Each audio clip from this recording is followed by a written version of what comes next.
The Idylls of the Queen. A Tale of Queen Guenevere is a 1982 fantasy mystery novel set in the framework of the King Arthur myths written by American author Phyllis Ann Karr. It was first published in paperback by Berkley Books in June 1982, and reprinted by Berkley Books in 1985. A trade paperback edition was published by Wildside Press in 1999. The novel's title is inspired by Alfred, Lord Tennyson's Arthurian poetry collection Idylls of the King. Plot: The Idylls of the Queen is set in the Great Britain of King Arthur, as portrayed by Sir Thomas Malory's classic La Morte d'Arthur, as specifically stated by the author. No attempt is made at depicting with historical accuracy the time of the actual King Arthur. It expands an incident in Malory, in which the Queen is accused of murder, into a complex mystery novel mingling the genres of historical mysteries, Arthurian legend and fantasy.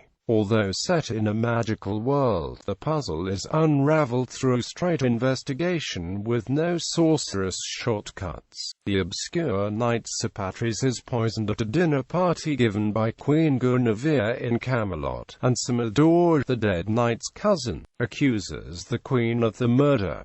Her fate is to be determined through trial by combat. If the champion fighting on her behalf wins, she will be declared innocent. If not, she will be burned at the stake. Unfortunately for her, the best knights of the Round Table were all present at the dinner, which disqualifies them from championing her, and the mightiest of all, her secret lover Sir Lancelot, has gone missing. Guinevere's only hope is her admirer, King Arthur's sarcastic Seneschal Sir Kay, the first-person narrator of the tale. Kay suspects that Sir Patris's true killer had a more prominent target in mind, probably Sir Gawain, and will likely try again. He is also cynical as to the efficacy of trial by combat in establishing anything other than which fighter is the better combatant. Therefore, playing the role of detective, he unites with Gawain, Gareth and Mordred in a two-pronged quest to locate the vanished Lancelot and unmask the real culprit. Kay investigates the recent actions and motivations of a number of the characters in the Arthurian stories, examining many of the suspects in techniques familiar to modern psychology, such as motivation, the background of the personality, etc. Various familiar names come under suspicion, and the author illuminates the characters in a fashion both insightful and true to the portrayals in medieval literature, if not always in Malory. For instance, Sir Kay's characterization harkens back as much to the heroic version of the early Welsh legends as it does to Malory's irascible boor, and Gawain's more to the high-minded champion of Sir Gawain and the Green Knight than the narrow and clannish bully of the Morte. Lancelot, meanwhile, is taken down more than a few pegs, while Mordred, far from the stock villain so often seen, is gloomy, misunderstood, and surprisingly sympathetic. Others, such as Morgan Le Fay and Sir Bors, are also presented in unique and insightful ways that provide arch sidelights on the standard legend. In the end, Guinevere is cleared, and justice of a sort prevails.